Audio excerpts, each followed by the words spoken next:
Hi everyone, welcome to Suresh Techs. If you're visiting our channel for the first time or if you haven't subscribed to our channel, please do subscribe to Suresh Techs.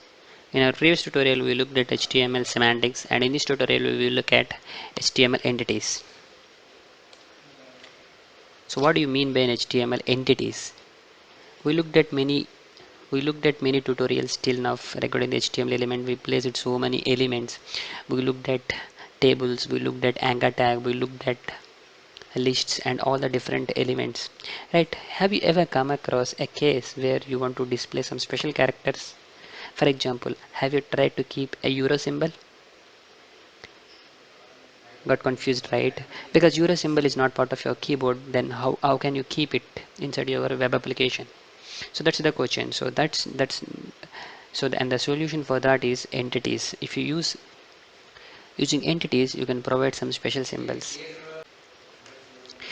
So for example, if you want to provide a less than symbol or a greater than symbol, you could directly use you could directly use them in your keyboard. But there might be cases where you need to generate them dynamically. So how do you do that? At that time? You should definitely use something called entity, and to provide and to use those type of special symbols, you need to use and followed by the entity name, otherwise and followed by a hash and then entity number. So these entity names and the numbers are provided from the HTML for us. So if you use them, it will be displayed automatically. So for example, let me create a project. Shall we create a project or shall we use our previous project? Okay, so instead of creating a new project, I am going to use our previous project. Or for the new users, I am going to create a new project. Okay, no problem. So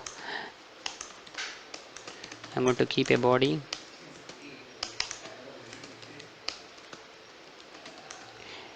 Okay, so I have closed the body and I'm going to keep an header. This is just for the heading, don't worry about it, because and I'm going to name it as entities.html. Oh sorry,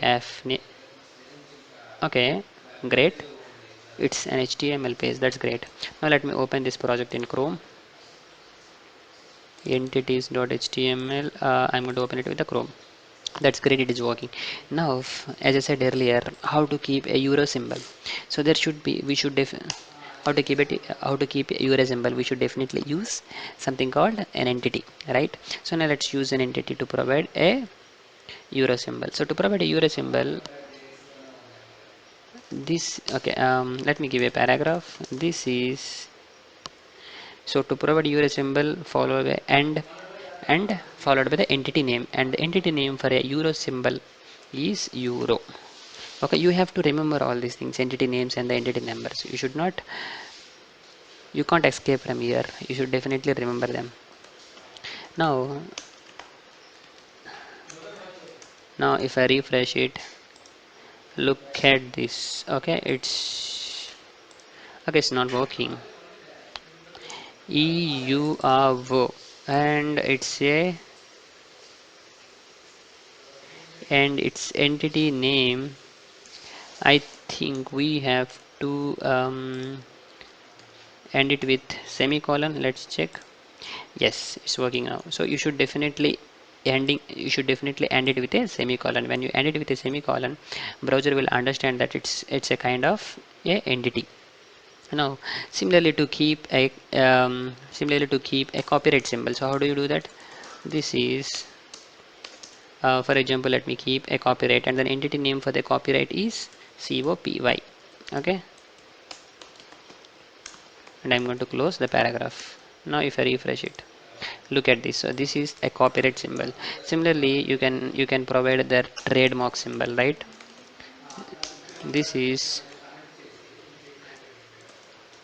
and to provide the trademark, which is basically the registered trademark, right?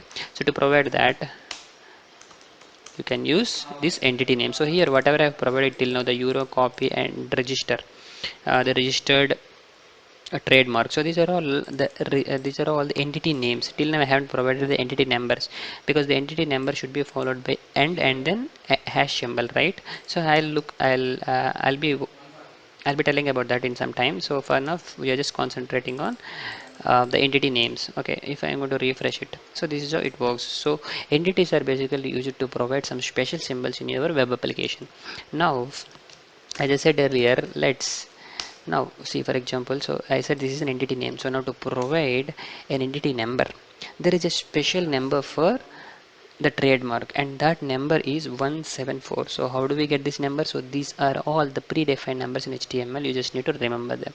Now to provide an entity number, so you have to give a hash followed by the number, and I said for the trademark it is 174. Okay, now if you look at this, if you refresh it, see it's not changing.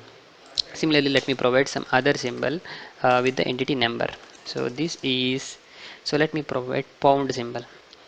So let me provide pound symbol. To provide a pound symbol, and then followed by hash, and the number for the pound is 163.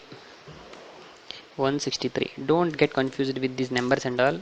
Once you get a project, once you get a requirement, you should definitely, you will anyway google it and you will get to know. So I'm just insisting you guys not to remember these things. Never by heart these things. You should never by heart thing, never by heart these all things. You'll automatically get to know about these things when you get a requirement about it. Okay, so I'm going to refresh it. Look at this. So this is our pound symbol. So these are the different these are the different ways you can provide the special symbols using entities. And in entities we have entity name and the entity number. And similarly there is another concept called diacritical marks. What do you mean by a diacritical marks? If you look at some symbols which will have two symbols in a single character. For example, if you would have seen some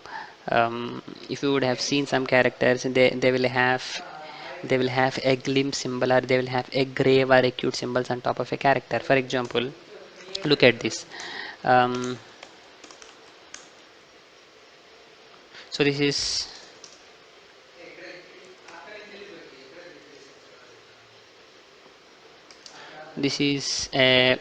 a grave symbol with character B. Okay, or let me say character A. Okay, so how do I do that? Okay, so there is, so we need to provide it using, so with character A. So how do I do that? I'll first provide the character and then followed by the entity number or the entity name. So to provide the entity number or name, for example in this case I am providing entity number. So to provide an entity number, and for the grave symbol we have this. Okay, now let me close this paragraph and just look at this. You will get to know about it.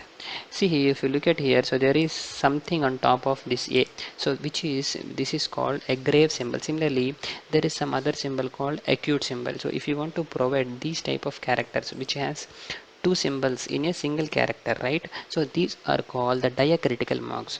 Even if you want to provide the diacritical marks, you need to use a concept of entity. So entities are basically developed to work with the special characters which are not part of your keyboard. Okay, so that's all about entities.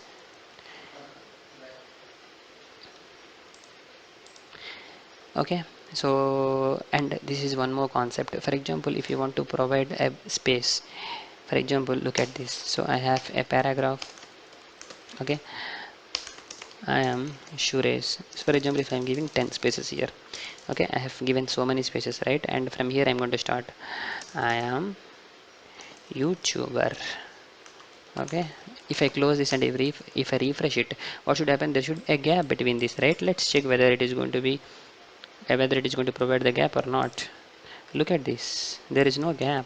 I have given so much space, but when it rendered in a browser there is no space, right? To provide a non-breaking space, you could use special entities, right? To provide a non-breaking space, we can use non-breaking space. NB stands for non-breaking and SP stands for space. So you can directly use like this.